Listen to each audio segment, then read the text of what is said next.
Have you ever felt like a pinball, bounced around by life, traffic, demanding bosses, slow Wi-Fi, constantly reacting? What if you could flip a switch, move from pinball to player? This mindset shift is the foundation for all positive change. Today, we learn what it is.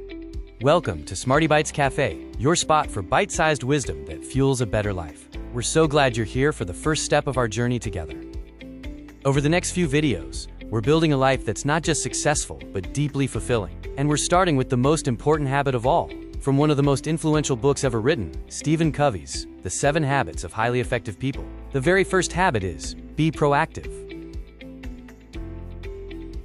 You've probably heard proactive in corporate life, but I promise you, it is so much more than a buzzword. It is the key to unlocking your personal power. The most effective people aren't just lucky. They've mastered choosing their response. To understand proactivity, we first need to understand its opposite, being reactive. Most of us live in a reactive world without even realizing it. A reactive person's life is driven by external conditions, feelings, and circumstances. Their language is a dead giveaway. Reactive language takes power away from you. When you say, "He makes me so mad," you're giving him a remote control for your emotions, the weather, the economy, your coworker's mood. In a reactive mindset, all these things are in the driver's seat. You're just along for the ride. This creates a feedback loop. You feel powerless, act powerless, and reinforce that lack of control. It's a trap, but we're building the tool to escape it. Now let's meet the proactive mindset. A proactive person understands a fundamental truth. Between what happens to you and your response to it, there is a space. And in that space lies your power and your freedom to choose. Let's look at their language. Proactive language is about solutions, choice, and responsibility. It puts you back in the driver's seat. Covey illustrates this perfectly with a concept he calls the circle of concern and the circle of influence. This big circle is our circle of concern. It contains all the things we worry about, but have little to no direct control over. Reactive people spend all their energy here. They worry, they complain, they blame. Proactive people, however, focus their time and energy on this smaller circle, their circle of influence. These are the things they can do something about. And here's the magic. The more you work on your circle of influence, the bigger it gets. By focusing on what you can control, you gain more control.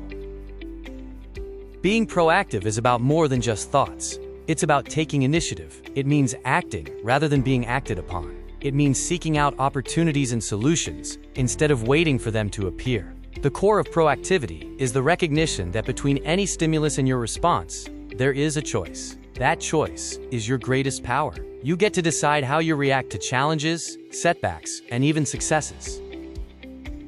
In daily life, this looks like preparing for meetings instead of just attending, taking responsibility for mistakes instead of blaming others, and focusing on improving yourself rather than wishing external circumstances would change. It's about being the designer of your life, not just a passenger.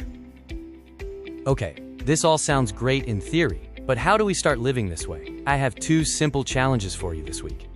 First, just listen to your language. For one day, pay attention to how you speak. Do you hear reactive phrases like, "I have to," or "if only"? When you catch one, pause. See if you can rephrase it proactively. Instead of, "I have to go to this meeting," try, "I choose to go to this meeting to see what I can contribute." Language shapes reality.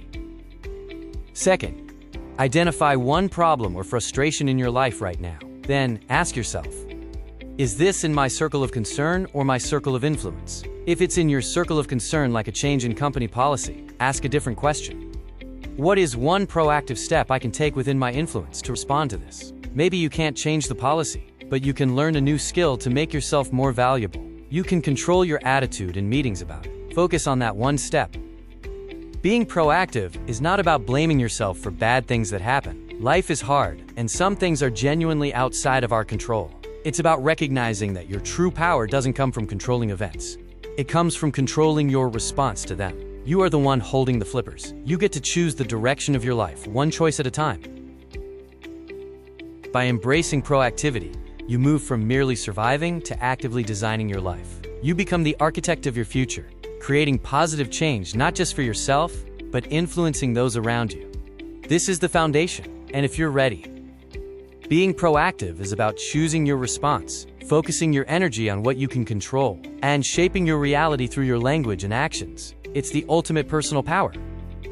This is the foundation, and if you're ready to build on it, make sure you subscribe and hit that notification bell, because in our next video, we're going to explore the 2 most powerful tools you have to put this mindset into practice. Now for my question to you. What is one thing, big or small, that you will be proactive about this week? Leave a comment below. We'd love to read it and cheer you on. Thanks for stopping by the Smarty Bytes Cafe. Now go out there and make a choice.